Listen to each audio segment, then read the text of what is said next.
looking back at all of that, what would you like? What advice might you give yourself, and what advice would you give a general math student? Math is tricky. Don't get so stuck on one subject. If you find somebody, a professor, somebody in the faculty who you take classes with and you enjoy those classes, take more classes with them. I think you'll get more out of it that way.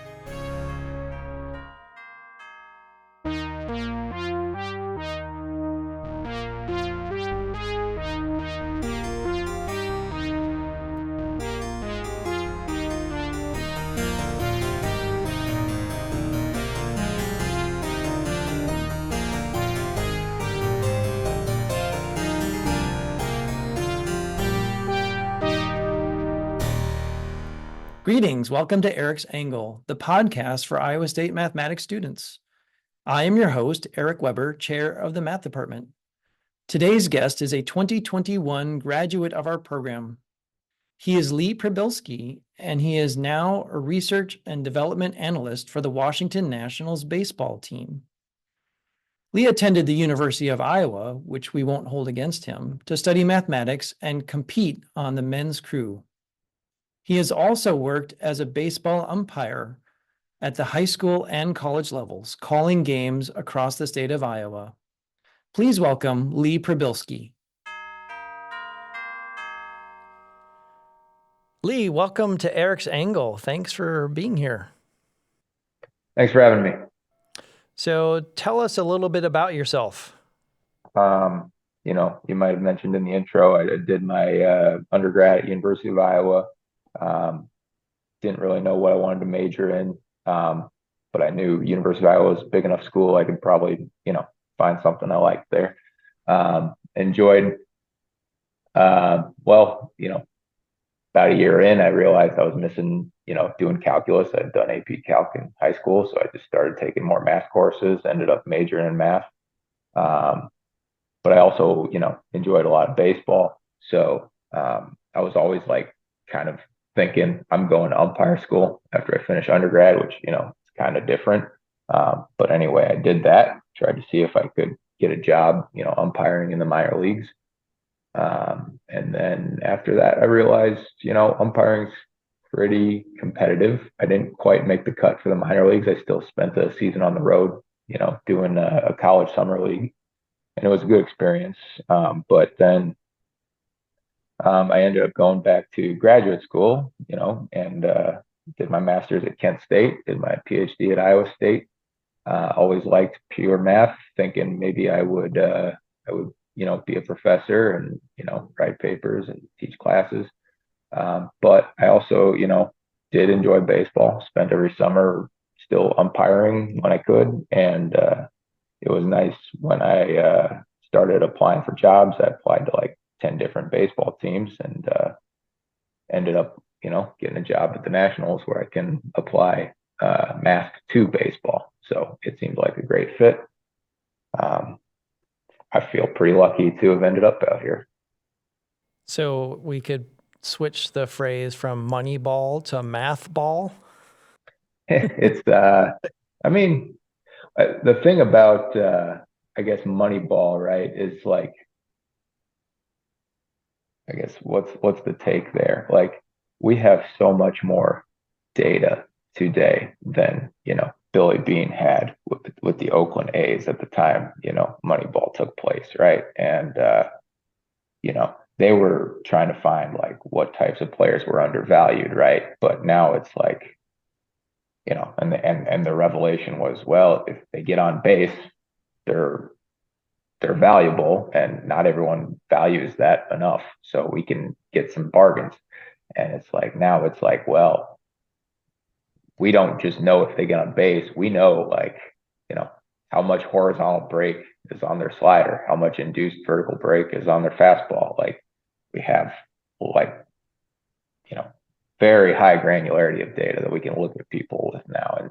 And the challenge has become more about, like, how to make good decisions with, or make the best, estimates and projections with a little bit of data, or, well, it seems like a little bit of data to, like, now we have tons of data, and it's just like, man, what do you want to do first? There's more data than there are like ideas of what to do with it sometimes. And you know, um, they recently started tracking the bats with the high frame rate cameras, and it's kind of new, and you can see in the public space people are writing about it, and it seems like, yeah, I mean, there's some cool things you can find that make sense, but there's still like some new ground to break about like what's the best way to use this, new way to track swings. So it's a massive amount of data, Right. but it's like not even, I would say, coherent. I mean, it's just all sorts of small bits of different types of data from the sound of it.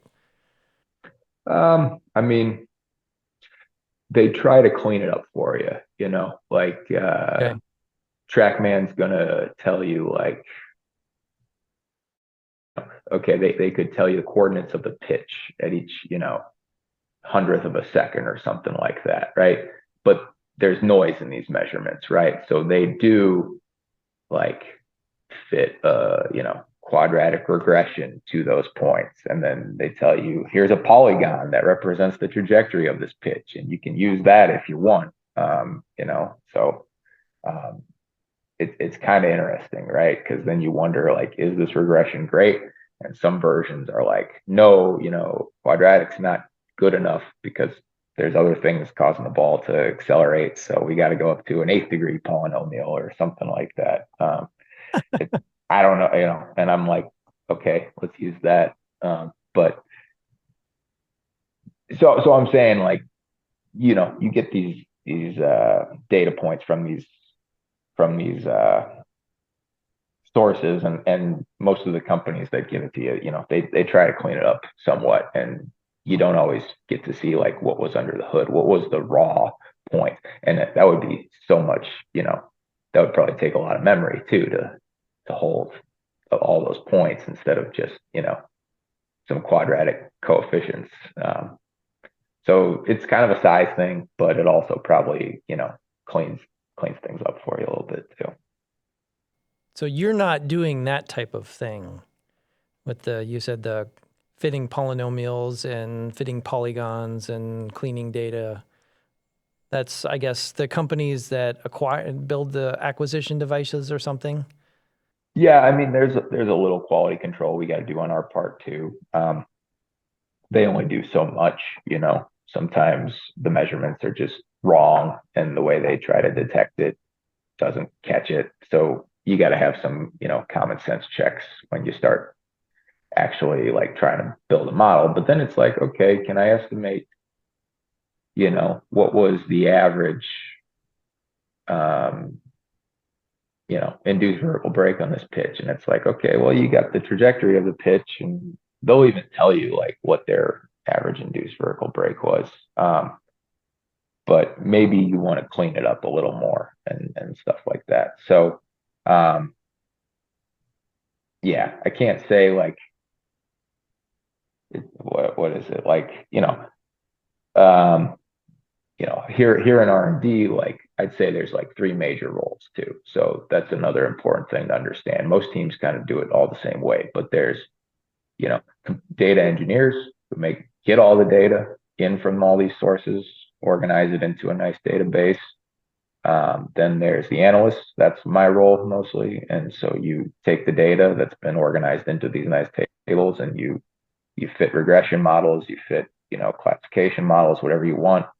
Um, and then after that, if you have a model and you want it to make predictions, and you want these predictions to be available for the stakeholders to read it, then you need to get it on a website. So the third role is web developers usually. So they take yeah, predictions and results from the analysts, which usually get stored in a database too somewhere, and they get those results up on a website or an app that is easy to read. Hmm. So talk a little bit more about what you do specifically, like especially in terms of mathematical content. I mean, you're doing some level of you're using mathematical tools or something like this, mathematical ideas. Tell us a little bit about that. for sure. There's a lot of regression, you know. Um, if you've ever seen like public stats like xWOBA, for example, right? Like batting average is nice, on base percentage is nice, right? But the thing is like sometimes people just get lucky or unlucky, right, in a streak, right? So, um, you know, this is kind of a simple example, but it's just like, well, can we do some regression here? So, well, we have all of this data telling us how fast was the ball hit off the bat and what angle was the ball hit off the bat. So you can say, the batter hit a line drive. The shortstop just happened to be standing right where he hit it, right? And you could say, well, 90% of the time that falls for a single, but he got unlucky, right? So you can give him 90% of the single for his plate appearance there, right? And you can do that. You can give him part of a single or part of a double or something like that. And if That's you, fascinating. yeah, so Fractionalizing statistics for hits and runs and bases. you know, so and that those hit probability models, you maybe you train them with whatever regression model you like, right? Well, I guess it's classification model, but you use a random forest, use a neural net, use, I mean, whatever you like, logistic regression, and then you can give them, you can assign, how likely was that to be any outcome, and then you can get like an expected WOBA. That's what public X WOBA would be like, and then you it's not doesn't take a lot of work to see, like, if you do that, you'll have a good idea of what their true talent level is in a lot fewer plate appearances than um, otherwise you can almost have to watch like half the season to know what the real talent level is if you're just going by true outcomes. So um, there's a lot of little steps in the way, and all of these tools have kind of been built a long time ago, but you got to have a hit probability model, and then you got to figure out, well, how valuable is a single, how valuable is a double, and this has been done a long time ago, like these linear weights. I like to think sometimes like baseball is like there's doing math. You feel like some types of math have been around for hundreds of years, and we know it really really well, and some new math is brand new. We don't have all the tools developed yet. I mean, I got that result impression, like maybe discrete math, like there's some new results that you're on the cutting edge pretty quick.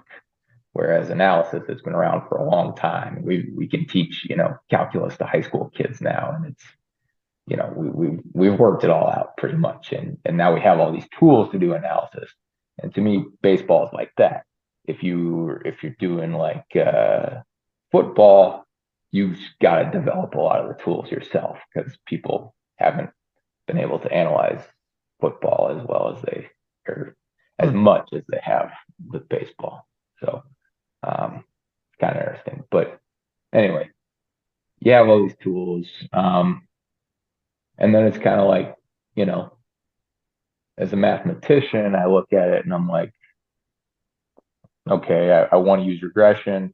I kind of have a tendency to prefer like, parametric models that are easy to interpret, and I can assign a distribution to things. I'm kind of I don't know. I mean, I guess that's my take. If you start relying on black boxes right away, it gets tricky. And if I want to, if I do a regression and I say like, well, this is the effect of,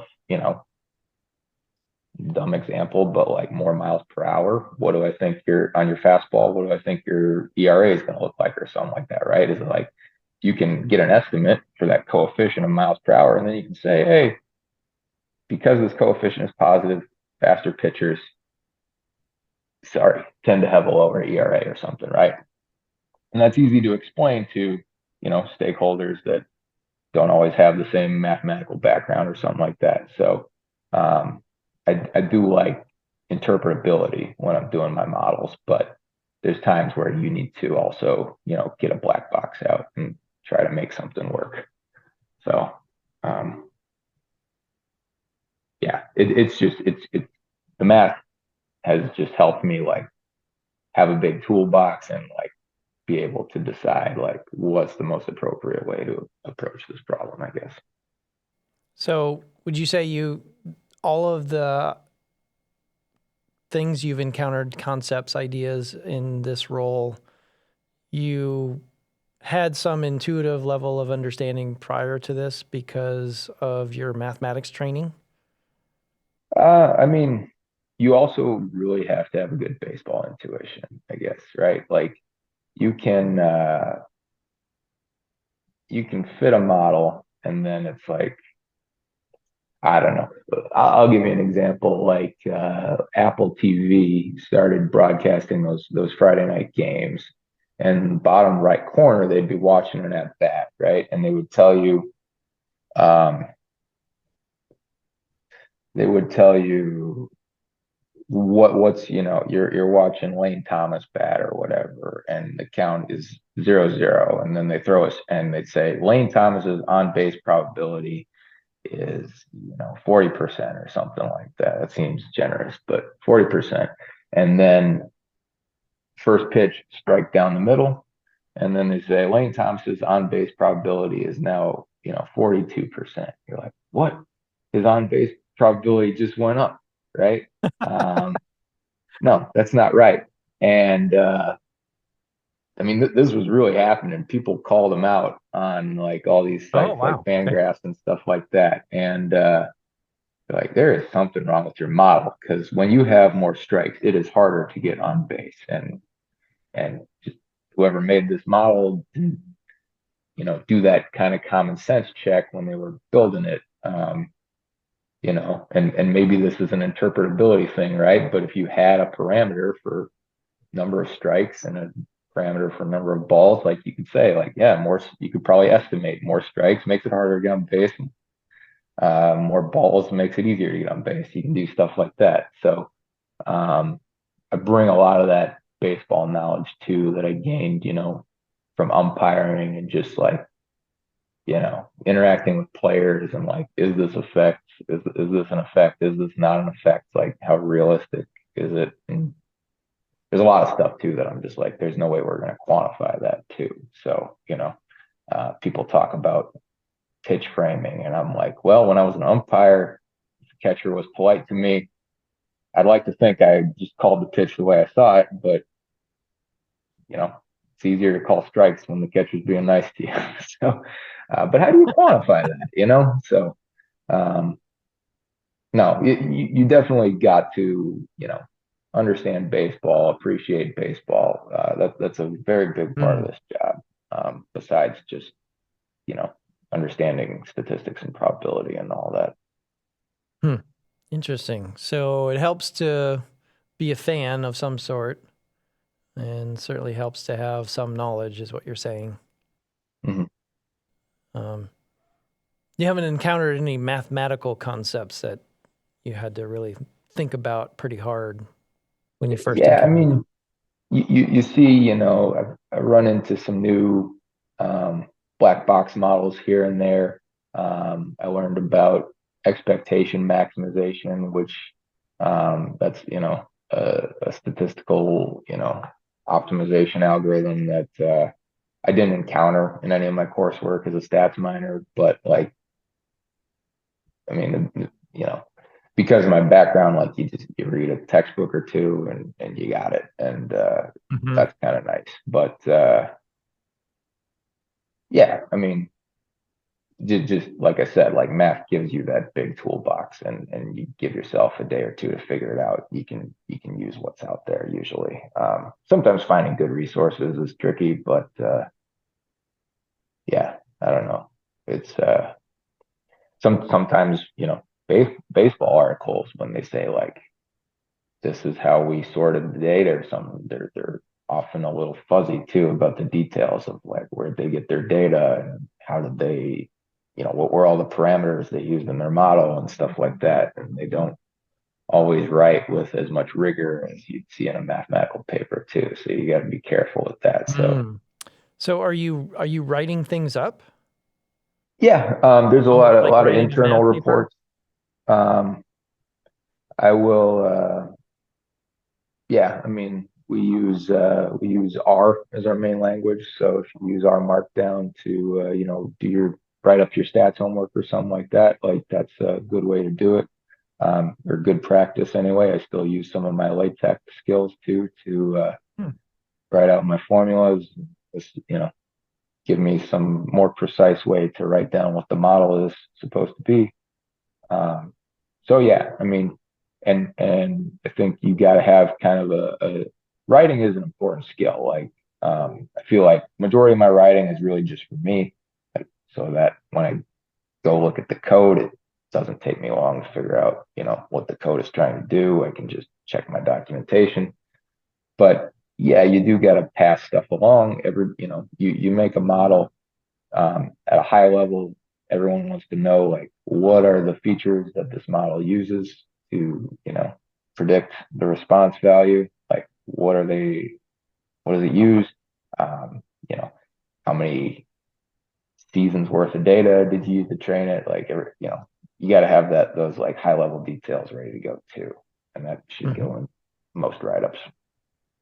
And who's your audience when you write up those reports? A lot of times it's just analysts in R&D. We have, you know, occasional meetings where we just, share some of the research we're doing. It kind of, reminds you of the math department at Iowa State. Like we have the analysis seminar, we have the analyst seminar sometimes at the Nice. Nationals. But yeah, it's nice to kind of present work and have it kind of cross-checked, and so there's some of that.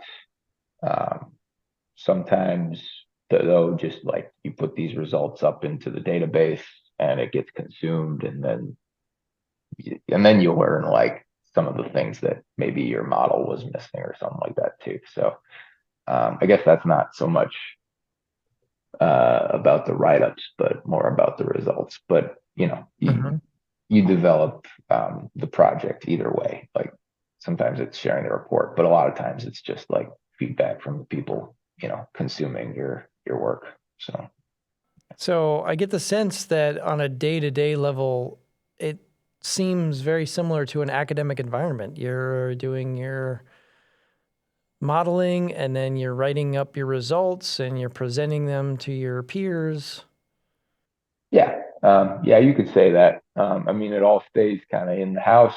Um, but yeah, I mean, there's some room for collaboration too. I mean, um, one of my professors in the stats department at Iowa State, he told me how like it's kind of nice the situation you got, because it's like so sometimes in academia this was his experience, but he's like, I got my research program, the guy across the hall's got his research program, I run mine, he runs his. But the good thing for you is you're doing your research and the guy in the other cube's doing his research, and we're all just trying to make the team win at the end of the day, right? So um, that part is fun. Like just somebody has a random question about, this modeling technique they want to try or something like that. Like, we do have a whiteboard. Doesn't get used as much as at a school or something like that. But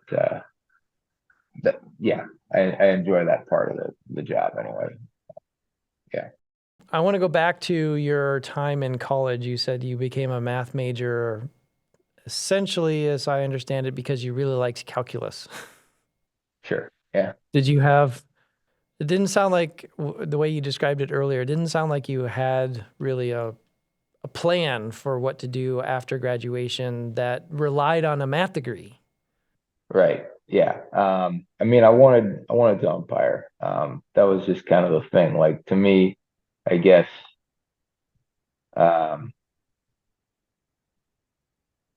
I knew I needed a degree. I knew, and but what I liked about umpiring was just like, you have these rules. You can have some pretty like surprisingly deep discussions too about the rules and the way they are and stuff like that. And it's just like, and why is the rule this way? And to me, a lot of the ways I thought about, the rules of baseball was not too different than the way like I was, you know, shown to do like proofs when I started doing those at Iowa. So it's like, you know, what are the consequences of this? All the rules are phrased as like, if P, then Q. Like if you do this, this is a consequence, right? And it's just like, that made sense to me. And that's kind of why I got into math. And then, but yeah. And then I guess the other side of math that I like too is just like there's so much abstraction too, right? Like you think, you know, um, the Hilbert space or whatever. It's not something that you can hold in your hand. It's there's a lot of examples of Hilbert spaces and like baseball, like there's interference and obstruction. Like, well, there's interference and obstruction in a lot of other sports too. And like, why is this interference in baseball? And how does that compare to when you call, interference in hockey or something like that, right? Like, why do you need these rules? And so yeah, I guess those are kind of two reasons I got further into the math. Um, and I just said, this is useful. I was always very confident that, you get a math degree, there's a lot of options out there for what you can do. It's a big toolbox. You're not, too zoomed in on one subject. I was always kind of just like, let me just be as well-rounded as I can be, and I'll figure out what I want to do from there. So now that you've gone through college and grad school and a stint as trying to be a umpire, now you're actually working at a baseball organization. So looking back at all of that, what would you like? What advice might you give yourself, and what advice would you give a general math student? Um, Big one I have for math students is and, somebody shared this with me when I was an undergrad. It's just like, you know, math is tricky. Don't get so stuck on one subject. If you find somebody, a professor, somebody in the faculty who you take classes with and you enjoy those classes, take more classes with them. I think you'll get more out of it that way. And yeah, just be ready to like, you know, if you say you like analysis, you should still, go to the algebra seminar, try to see, how do other people solve these problems? Because usually the big breakthroughs happen when you can, you know, apply new techniques. And sometimes you just get a new technique by borrowing a technique from, another group of people sometimes. Mm-hmm. Cool. So any last comments for our audience? So I do want to plug while I'm here. So always be looking out for internships if you're interested in working in sports. So we love math majors, we love stats majors. There's also a lot of opportunity for people who are good at web developing and data engineering and stuff too. So typically the hiring cycle for MLB is most of those job openings and internships, those will get posted in the fall, like September, October. And so I found most of those postings on Fangraphs. The Nationals generally post there. So, um, have your resume ready and just be ready to apply to a lot of different teams like I did. It's a good experience. You get to come out here in the summer, watch a ton of games, along with, work on some pretty interesting projects. I like to say sometimes we give some of the more interesting projects to the interns because it's an unproven idea. So maybe we won't put a full timer on it, but we'll put an intern on it. And if the intern gets us a proof of concept, sometimes it turns into something great. So Yeah. you get some fun opportunities out there. So most teams will take on a few interns every year, and it's a cool place to spend a summer. That's for sure. It sounds like it, yeah. So Lee, this has been fascinating, and I appreciate you appearing on Eric's Angle. Thanks.